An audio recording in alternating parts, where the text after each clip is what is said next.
Gateway Gamers podcast. Hello, everyone, and welcome to the Gateway Gamers podcast. My name is Bryan Marvel, joined always by the ravishing RP. Hi. How are you, sir? Fantastic, as you can tell. Ready to go. I got my Speedo on, and I'm all oiled up. Ready to talk the Royal Rumble. The Royal Rumble card game. This was going to be a normal surprise. I was going to surprise RP with the card game, but he wasn't feeling great. So we ended up playing, and we're going to record a resume, but he came back to life, and here we are, ready to record. It's like Macho Man Randy Savage. Like who? I don't know. Macho Come Man. on, dude. Go ahead, do your impression. I wasn't going to do any impressions. I got you for 3 minutes. That's all I got. Yeah. I'm not even going to bother. No. Yeah. So how are you, sir? Besides feeling a little bit better than you were earlier, for sure. You sound better. Thank you. I'm okay. I'm doing fine. Feeling a little, just getting over being sick. So being sick means sit on the couch, play a lot of games, and actually, this week being sick, I didn't go to the gym after work, so that led for a lot of extra time. And my wife and I binge watched Wednesday in 3 days. Okay, you did finish it. I enjoyed it. Yeah. I did. I thought it was good. A little cheesy and over the top at the end. Yeah, not great, but good. Yeah, I thought it was good. It felt like CW at times. Yeah. Like Riverdale and Arrow and all that. But that's kind of been it. And I watched Whiplash last night. My body is still coming down from the anxiety. I never saw it, so I don't know. It's good. It's very good. And, last night, coincidentally, after I finished it, this thing's been going around on Twitter. It's like, post 4 pictures from movies you would consider like masterpieces from the last 10 years. Okay. So these are like not my top 4, but they were just movies that came to my head that, when I thought about it, for a variety of reasons, I consider them masterpieces. Mm-hmm. So I actually included Whiplash in there because I think it was brilliantly directed, written, and acted. Obviously, J.K. Simmons won the Oscar for that. He's awesome in anything. So. But I really liked it. And then just been playing some video games here and there. How about you? What are we playing? I just beat God of War Ragnarok. Okay. Very, very, very good. Probably one of my favorite games I've played in the last couple of years. I know there's not been many games that have come out recently that I've really loved. Mm-hmm. And I just started Gotham Knights, and that's okay. Okay. It's not amazing, but it's good. Yeah, it's not it's hard. Worth $70. Yeah, it's hard, and it's also odd because I love the Arkham Knight games. They're completely different. Yeah, why just follow that same formula? I agree. Why would you? Because I know the combat's different, right? Yeah, it's delayed. It just doesn't flow.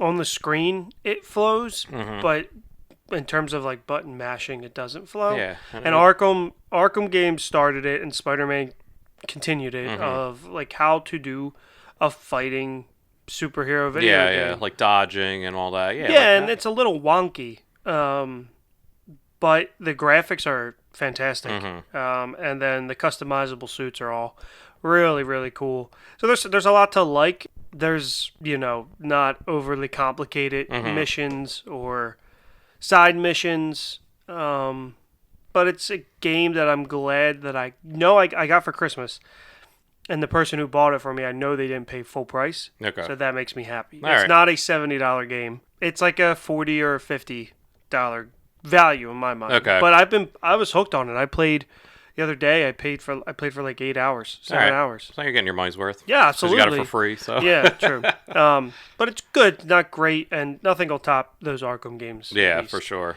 But how about you? What's going on with you? Not much. I mean, I'm continuing to read. That's been my focus. If you've been following, I've been 50 books this year is my goal. Just finished The Shining.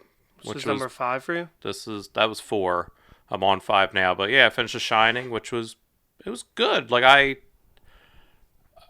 The first half was like a slog. I was like, oh man, this is really slow. But and then it picked up, and I literally read 250 pages in one night. Where I was like, that's wild. I was like, I need to finish this tonight. Yeah, my wife came in, she's like, do you want to watch? I was like, no, I'm reading. Leave me be. And then I've been playing. Funny enough, I played the WWE 2K 2, I think their newest one, they put on PlayStation Plus for free. Oh, you played it? And I was like, let me download it and try it out. And I think I deleted it already off the PlayStation because I was like, man, I don't really care that much, like story mode wise. But they had a cool mode called like GM mode where you make the matches and that is cool. You have a certain amount of money and you hire people. So like in the beginning, you do like a draft with, like if you pick Raw, you're drafting against SmackDown, which are like two different companies within the company. And so I had like John Cena was like the superstar because he was the most expensive, and then I went down the list of like other superstars, and you'll get like text after, like it's interesting because you'll get like a full rundown of like how much money you spent, how much money you get back, like after tickets and pyro and everything, and then you'll get like texts from either Vince McMahon or some of your people that in your roster if they're happy or unhappy. So John Cena kept getting like pissed off, I guess, because like I wasn't putting him in the main. Enough, yeah. He had the title, but I wasn't putting him in the main thing. So he's like, I'm only going to come back. I'm going to cancel my contract unless you put me in a title match. I was like, nah, I'm good. And like he was like, I'll stick around for one more week. And I took the belt from him. I gave it to like some nobody. But it was funny because my one coworker's like huge into wrestling. Like I used to dabble in wrestling. I don't really watch anymore, but she's like huge still. And I was telling her, and I was like, yeah, I kept saving money up to WrestleMania. Then you could contract out people for like 2 weeks, 3 weeks. So like I had so much money saved up because I was just putting on like garbage shows that I hired like Hogan, Flair. Like I hired all these superstars for the week of WrestleMania. So my WrestleMania was like Hogan versus Macho Man, the main title. It was all the classic superstars. Like the greatest WrestleMania of all time. And it got like the greatest reviews. And I told my coworker, she was like, yeah, I'd watch that. I'm like, who wouldn't? Yeah. It's like half these people are dead. Yeah, I would probably watch that. I am not. I was for a little bit a fan. When you're a kid. I was a fan in my late teens because my other friends really liked it. Gotcha. And even to this day, some of my friends that I chat with regularly are like huge WWE fans, and it's just something I never got into. And it's a huge thing. I've been to a couple matches or events like for NXT. I really liked NXT for a while because I thought that was like really enjoyable, but it's just never been for me. Yeah. But I enjoy the Royal Rumble. It's fun. The gimmicks behind a lot of their stuff, and then what they do, what they give back to a lot of their fans or make a wish and stuff makes you just really respect the people in the industry. And it's harmless fun. People have a great time watching it. So it's just something I've like sometimes you're like I don't get that. Like people who talked about Avatar, they were like it's so dumb. Not me, never. But it's just something I'm like, oh, cool. Like it's just in a click. Like, my uncle, my cousin, my dad. My dad will occasionally still watch like Monday Night Raw after like a pay-per-view event to kind of just see like where the storylines are at. But it's just never been for me. But I know it's huge. It's massive. Yeah, I watched it as a kid. Like I didn't have cable, so I didn't watch like Raw and all. But they had like I think Saturday Morning Superstars. Okay. And it was just like either they were replaying matches or I don't remember, but I remember seeing like the old Undertaker and Doink the Clown and Hogan and like back then it was so cartoony that like it was meant for Saturday morning. And I remember being a kid and being like, I don't know really what's going on, but I like what I'm seeing. And like, and then there was the Hogan cartoon. They had a Hulk Hogan and the wrestlers like had a cartoon that was like cool. Only around for a minute. And then I fell off, and then I think the Stone Cold era. Yeah, everybody loves Stone Cold. Like, but that Attitude Era, like, even if you weren't watching it, you were aware of, like, wrestling got huge again. And then, again, I petered off, and then our friend Duke is, like, a huge fan still. He actually has a podcast, No Sold podcast. If you're into wrestling, check it out. And so when I would hang with him, like he's so passionate about it that it made me passionate. And our friend Frank, who was like, he would tell me like all the storylines and like what was going on. I'm like, okay, that's pretty cool. And I would go to events with them and I had a good time, but I never watched it on my own. Like when they weren't around, like it was always like, okay, I'm coming over for the pay-per-view to their house to watch. And yep, that's exactly the same thing with me. I remember I've never watched it alone. I think like the one time I did was because I didn't get a chance to hang out with my friends, and like the guys from Entourage were on Monday Night Raw to promote the Entourage movie. Entourage. And that's like the only time I watch it on my own. But I always watch it as you watch it in a group setting. Yeah. It's more fun, like for people who like care about what's going on. But yeah, there's plenty of people in my life that are big fans of it, and that just there's. What really would pull me in were the gimmicks. Yeah. There was like Cass and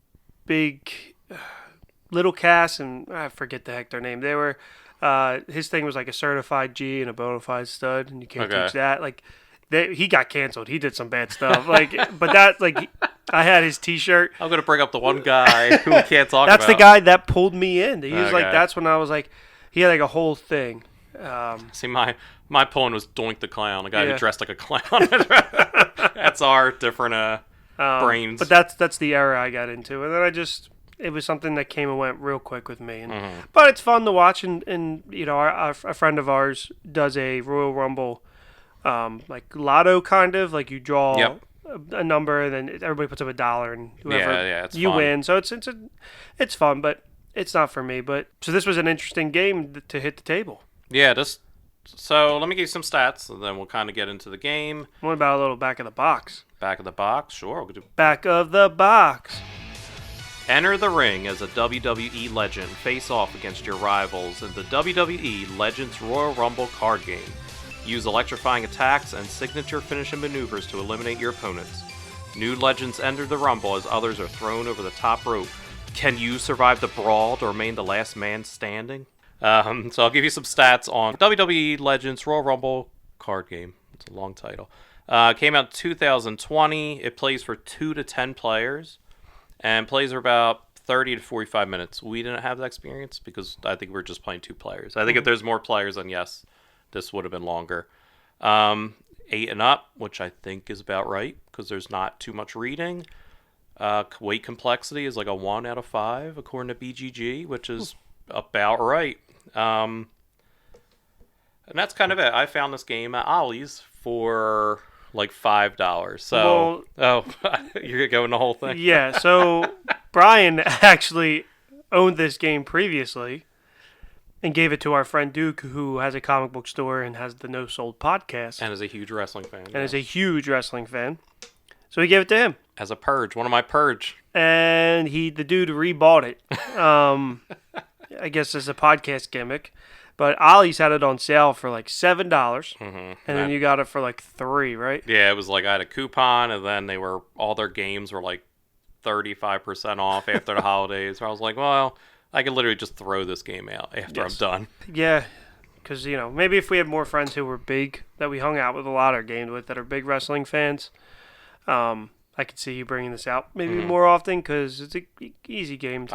I actually did like it though. Yeah, that's the thing. Like I did enjoy it because it's super simple, and I don't think it was like tacked on. This wasn't like it actually had like some thought to it. It wasn't just like a card game. Yeah, like there was like some thought and heart put into this game. Yeah, why don't we get into it? Behind some of that thought, it's Ravensburger, so it's always going to be thoughtful. It's not going to be a super cash grab.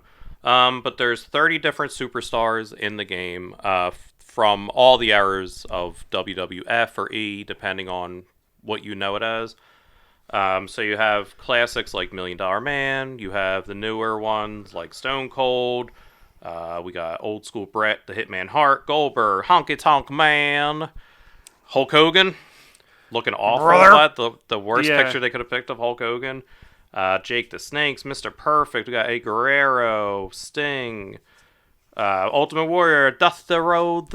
If I'm just naming people you don't know of, then you're not a wrestling fan. Then it's all pointless. But so it's just our legend. I even knew some of those. Yeah, it's just our legend cards. It has just their stats, which is pretty cool. It has their height and weight, where they're from, which if you're a wrestling fan, you know, like that's kind of like if you're like Stone Cold, it's like hailing from Victoria, Texas, weighing 6'2", like all that stuff. Yeah. So if you're weighing 6'2", weighing 6'2", 252 height, So if like you have a group of friends that are wrestling nerds, like you're doing that. Like Yeah, every character absolutely. that comes out, like you're yelling all the stats. It has a little quote from them, and then it has like their signature move, and that's about it. Like it's nothing special. And then it has the one thing that we did think was cool was their health meter on the side Absolutely. are like these little starbursts.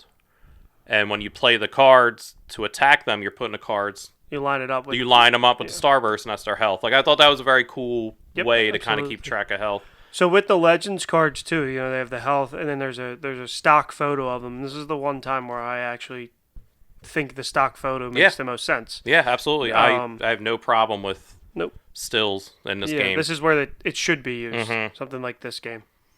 And then each character has a special finisher. It's their signature move that you kind of play next to them, and you can play it whenever a card activates it. So, like, that was cool, too, because it's like you have Macho Man, and then you have his flying elbow drop, and then... Yeah, and that's cool because on the back it's the same stock photo, or it might be something different. But then on the side with the action, it has them performing the action. Yeah. And it laid out very coolly. Coolly? Is that Coolly. Very coolly. Very coolly. That's ours now. Coolly. Yeah. This podcast is coolly. Yeah, and then each turn you are just... Well, depending on how many players you have is how many superstars are in the game. If you don't know what the Royal Rumble is, it's one of the bigger events that WWE has. I think it's 32 people fighting. Yeah, I think it fluctuates, but we'll just say 30. It's in the 30s. It's like, let's say 30 people come out. So it'll start with 2 people in the ring, and then they're fighting. The point is, it's not like it's not pinfall where it's 1, 2, 3 count or anything like that. You have to throw the person over the top rope for them to be eliminated. So as these two are fighting, if it goes for like a minute and a half, and then the next person comes in. So at one point there could be 10 or more wrestlers in the ring, all working together or working independently to throw people over the top rope. It's one of the few events I still do watch. Like now, especially now it's on Peacock, and I don't have to pay for it. Like I will put on this one's this fun to match watch. just not knowing any storylines, because you don't need to know storylines. It's just mayhem. It's people that don't. And sometimes there's like a gimmick character as well. Yeah, or some legend will come out, which is cool. Yeah. But they do a men's one, they do a woman's one. Yeah. And I think they may even do a tag team one. Like it's like a whole. Yeah, it's like a whole 3-hour, event. 4-hour pay-per-view. Sometimes 2 days. It might be even 2 days at this point. It's too much. Now it's all free. But the play style is that you are given, depending on how many players you have, each player is given a superstar. They have a health meter. You draw 6 cards, and the cards are either boost cards, attack cards. There's referee cards, which are defense cards, and there's other defense cards as well. There's like a specialty card too, right?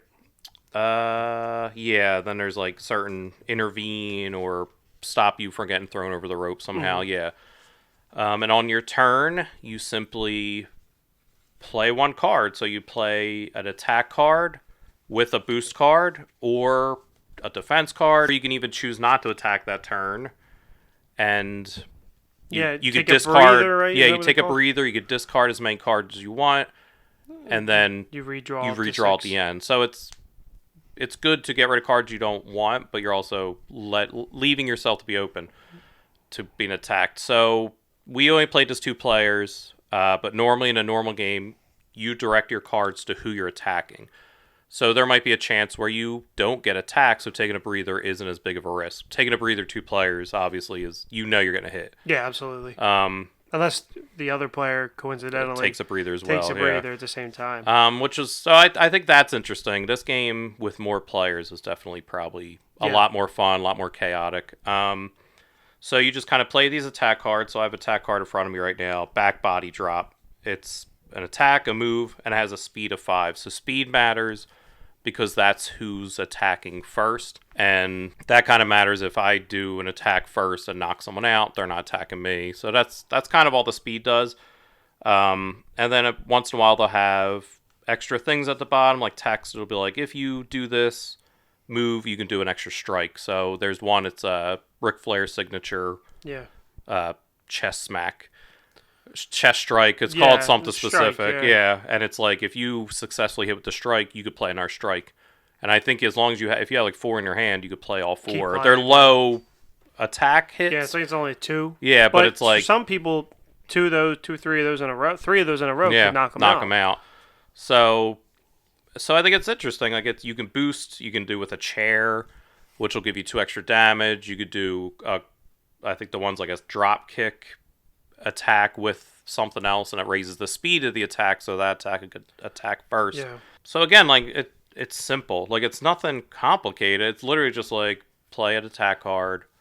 What the other person plays, you just put them next to your thing. Maybe read if there's some kind of very simple text. Yeah, and the game ends if either last man standing. It's last man standing, or you run out of cards. Which when we read that, it was you just reshuffle. I laughed. Oh, okay. So one of the things I read was like if the action card that's deck what it was. Yeah, runs out, you shuffle it. And this stack, it's gigantic. It's a huge attack. But I said if you're playing with 10 players, then you would easily have to rotate that. But I thought the interesting thing was that if you're playing with multiple people, there's cards they can still have that you manipulate the people still in the match. So if once your character's eliminated, so if RP's Stone Cold and I eliminate his character, you draw a new legend from the middle pile, and that represents them running into the ring. It gets to the point where there's no more to draw, but if we have 5 players and 4 players still in the ring, that person who's out isn't out. They can play cards like intervene and like specialty cards. Okay. That's cool. To like manipulate. I didn't know that. Yeah, so it's like if you have, let me see, there's one. So if you're out, you're still affecting you're still the playing, outcome. yeah. So there's one called Distract the Ref. So if you play a referee card, which is a block card, I could play this card to negate your card. That's cool. That's fun. And then there was Intervene. When another legend is attacked, cancel the attack. So it's like you could still interact and like manipulate the game. Even if you're out, you're like, all right, like that's fun. I may be out, but I want RP to win, so I'm gonna dick around. Sabotage. Sabotage. That's fun. I like that. That's very thematic. It's thoughtful too, because it's like the worst part of a game sometimes is when you're just sitting there. Yeah. No, this is a game we burned through quickly. Mm-hmm. Definitely meant for more people, but it was fun. Yeah, I still enjoyed it. Easy. These are one of those games where you can play, conversation still happening. Oh yeah, and that's what I like. No thought required. But again, like it wasn't completely mindless. There was some thought to it where I was like, all right, I'm gonna do a drop kick into this card because this card, if I attack, it says you can automatically knock them out if they have 4 damage or more. So like there was some thought to the cards, and they're fun. Like looking at the card art, like you said, they're all action cards. No one's standing still. You got Bam Bam Bigelow flying through the air. We got Macho Man grabbing the ropes and losing his mind. Like they're all like very cool action cards. Like nothing's like someone standing there. Yeah. Like no one's just standing there posing, unless it's like Ravishing Rick Rude's super attack. But like it's cool. Like as you're playing them, you could see this happening. You could create, if you are a huge wrestling fan. Yeah, you could have a lot of fun. You can have a lot of fun with this game, like doing all the announcements, be like, "Oh, he chopped him!" Like, "Oh, like really having fun with it." Yeah, and even if the person went out, maybe they would become the announcer, the commentator. If you're a big fan of the WWE of wrestling, you could have a really good time with this game and have fun with your friends. Yeah, like we had fun with it in a different way. Yeah, like we had fun in a gaming sense, but yeah, if I was a huge wrestling person, or if I was with a group of like other wrestlers, like if I played this with Duke at the shop, I imagine him and I are just gonna be like off the top rope and like doing all that kind of stuff and like really having fun with it. Yeah. So for $4 at Ollie's, absolutely Gateway Gamer stamp of approval. Yeah, this was a good game. And then check out the Royal Rumble on WWE on the 28th. I mean, if you have Peacock. For free. It's free. I mean, it's fun. And then No Sold Podcast, our friend Duke and Frank and Tucci over there doing a great job. Yeah, it's doing really well. It's a good listen, especially if you like wrestling. I've listened. I'm not a huge wrestling fan, but it's really well made. They're well passionate. That's what it is. Yep, yeah, they're passionate about it. There's definitely weeks where I listen. I'm like, I don't know what they're talking about, but they're so passionate about it. I'm like, oh, I care because they care. Like I can listen to anybody talk about anything as long as they're passionate about it. Yeah, absolutely. So So yeah, this is a thumbs up from us. Yeah, that's kind of it for this week. Like I said, my baby boy RP isn't feeling great, so this is gonna be a quick one. We still want to get one out. We'll have to talk about. Oh, you know what? Forget that. Nick, edit that out. So the Marvel United. We have to talk about Marvel United. Yes, absolutely. So we haven't done Kick or Kickstarter in a while.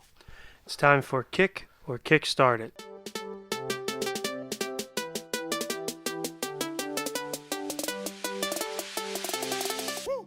We're Kickstarter. Yeah, absolutely. I mean, let's be honest. We kind of talked about this Kickstarter. If you've been following us for a while now, you know we've covered Marvel United, we covered X-Men United, we've briefly talked about the Marvel United Multiverse Kickstarter that was coming. It officially dropped, and I'm probably gonna back it. I'm not gonna back it all. But you want the Galactus box? Yeah. So I kind of said from the beginning to RP, I was like, if Galactus comes out, like I want that because it's a cool figure and they probably would have a cool game style for it. We liked the Sentinel one and kind of how it brought new stuff. So I was like, all right, Galactus will probably bring new stuff. So for the Multiverse pledge of just the game and then all the stretch goals, it was like $65. I'm like, all right, that's not bad. Yeah. That's what it was last time. For the Herald Pledge, which is Galactus box and the original box and all stretch goals, it's $100. Yeah. Which I went, that's not bad at all. Like, it really isn't. But then you look at shipping, and it was like... It'll be another $50. Another $50, $60, so that's where it hurts. But... You're getting a lot. I am getting a lot. So far... The stretch goals are a lot of characters even I am struggling to remember as a huge Marvel fan, but the ones this is why it's got to be the last one they do, right? Yeah, I think this might be it. I think they're going to call it after this because you have... But you know what? Like, there are fans out there of the Starjammers, which is the Team Corsair, which is Cyclops' dad, and Chode, and Hepzibah, and Raza, like a lot of characters. There's even the alternate, like the original Guardians of the Galaxy that they haven't done with Quasar and... Oh, you think they'll do them? Star yeah, something? Maybe they will do an old school Guardians box. That's a good idea, because we were trying to think of boxes. Yeah, and the movie's coming out, But they have, like, Cyborg Spider-Man, which is cool. Like, more multiverse Spider-Man. Maximus with the Inhumans. Yeah, the bad guys, Claw, Chameleon, Titan. I think all the bad guys are cool. The heroes, I'm like, whatever. But the new villains are cool. They have equipment cards this time around. I would consider backing... For the $65 one, I don't need the Galactus box. It all depends on what else? The optional buys are. Okay. I would like to own the Fantastic Four box. I'll be shocked if they don't open up the old ones, because they did for the other one. Right, and I would like a playmat, because this game has so many things that a playmat would be nice. Depending on how much it is. Like if it's like Playmat's gigantic though. If it's like $20, $50, $30, I would consider. I think it's more than that. It'll probably be more. So I'll have to see. Yeah. I would contend. I know you said don't do it because you're gonna have it. Yeah, I'm gonna buy all this stuff. I own the other games, so but we only play together really. No, so doesn't play with me. As of now, January 21st, we're pulling the curtain back when we're recording. It was like they were just shy of $1 million. Oh, yeah, they probably hit $1 million as of now. I'll look in a second. But the only optional buy extra box that they revealed so far is the War of the Kings. Which is a new box. The War of the Kings was a comic run that just happened. Like maybe not too long ago, 3-4 years ago. So it's the Inhumans, which is one of the boxes I said. Inhumans will probably get a box. And that's completely skippable for me. And I'm happy. I hope every box they reveal... is crap, so I don't get sucked in. But as of now, I'm scrolling up. They hit $1 million. They're at $1,500,000. What's the last stretch goal? What's the newest one? Because it was Maximus, and they passed Maximus. The newest one is generic equipment cards. That's okay. Yeah. Okay. Which is fine. I like the equipment cards are going to be cool because that's a new element. That's a new element for the original versions of the game. So the generic cards. Generic equipment cards are new for the Multiverse box. Well, equipment cards in general, yeah. Yeah, they're really new for the Multiverse release. However, they're issuing ones now for the original boxes and the X-Men boxes that you can buy through the Kickstarter. Yeah, they did a cool job with it where it was... They had equipment cards for all the characters in the new game. So it was like where I said, where I'm like, they're ignoring the other games. but they have classic equipment cards retail. So it's all the cards for characters in retail boxes. And then they had classic equipment promo. So these are all the characters that are in the promo. So if you have the Kickstarter from last set, these equipment cards are going to be useful. So it's like Stormbreaker for Beta Ray Bill and Daredevil's batons. Ah, that's cool. I'll be curious to see how that changes the game. They seem cool. And then generic equipment is just the ones like calling for Quinjet. It's like it gives you an extra move for free. Oh, that's cool. Which I mean, it's not game breaking. It's very cool. Where like I think the one I saw was just like negate an enemy's bam. Like nothing huge, but like if you need that card, it's going to be helpful. Like if you need an attack, like if you're like, oh, I don't have an attack, but you have Daredevil's batons, which gives you an attack and a move. Like it could be huge. Like that moment. Absolutely. So I'm curious as this goes on. Next episode, I'm sure we'll be. Are we talking about the Marvel? I'm all in. Box? Yeah. I'm $300 in. But if they announce an Eternals box, I'll pledge. That was the one you were gonna pop for. I said because there's nothing else that I can think of that would make me pop. Maybe an OG Guardians box, but like. I said the only thing they're kind of teasing that I'd be happy for is Young Avengers because they have Patriot and Iron Lad so far, and I was like, oh, if they do a Runaways, I'll pop for that. Like I love that Runaways run back in the day, and if like I would love like an old Lace and Raptor, like that'd be awesome. So I'm curious, but once again, man, looking at these figures like Emperor Doom, Maestro, like they look Emperor Doom looks awesome. Like even from the Inhumans box, there's the Crystal looks crazy fantastic. good. Yeah, like so. It's just they keep getting better with each one because I was playing with the first run. I was like, oh, these figures are cool. And then, like, the X-Men one, they put, like, so much more detail in where, like... I mean, even the Fantastic Four box. Yeah. I mean, that box is fantastic. Like, Legion... No pun intended. Legion standing on, like, a brain base. Like, they did cool with the bases. Even this one, they revealed Chameleon, and his base is all masked at the bottom. Oh, so it's, like, awesome. It's, like, Dr. Doom's mask, and then, like, other... Oh, that's awesome. Yeah, like, so they put a lot of cool details into this game. As they always do. But... So that's it, man. There's not even a question. I'm back. I'm going 100 for sure. It would have to be something amazing for me to go more in because there's so many boxes you have that you don't play. I'm forcing myself to replay this old stuff because I don't get it to the table enough. There's been so many times where I've gotten this game out, set it up, and I'm just like, I don't know if I want to play this right now. And totally understand that. And I enjoy it, and I know it's the FOMO. Like, I don't want to miss out. Like, next March when people are getting their boxes up, like, why didn't I back it? But yeah, because it's not shipping till 24. Yeah, but at the same time, it's like, let's see. What's the shipping?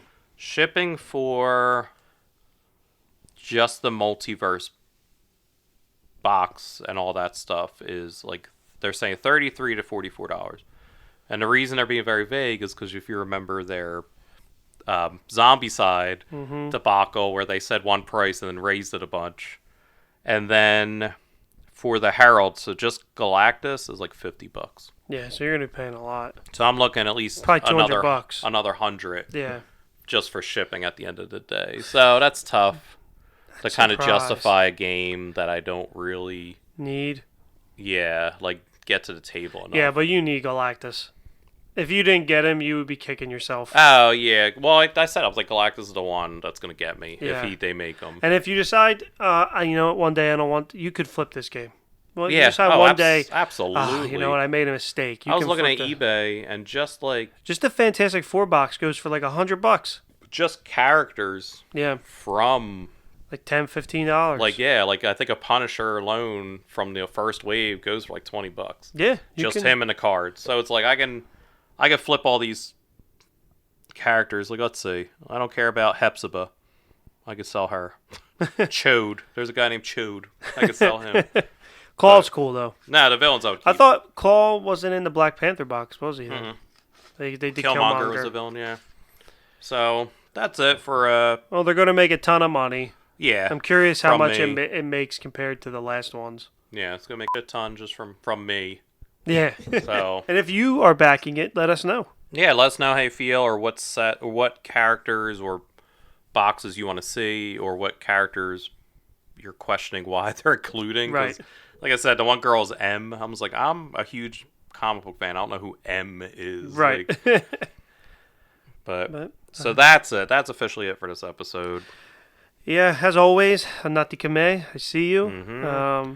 All of our Gateway Gamers fans who have left reviews and love Avatar, we love you. Just the Avatar Gateway fans. Yeah. Well, I love the rest of you fans. Yeah, we love you all. Thank you guys always for the listening, first and foremost listening, and then all the kind things you guys always have to say. We really, really appreciate it. And follow Gateway Gamers Pod on Instagram to follow along with us, and as Brian reads his 50 books for the year. Yeah. Then you can always get some merch, stickers, magnets, help us out, shirts, get them from The TeePublic store. TeePublic store. Or Redbubble, whatever. Redbubble, yeah. Whatever you prefer. I would point you in the direction of TeePublic. TeePublic for has more sales. stickers and more sales. But I think their stickers and their magnets are better. Okay. So I'll point you in that direction. We'll buy one from each and then do your own comparison. Yeah, absolutely. Support the show. But thank you guys for listening. Mm-hmm. Bye. Bye. Love you. Give a damn about my reputation.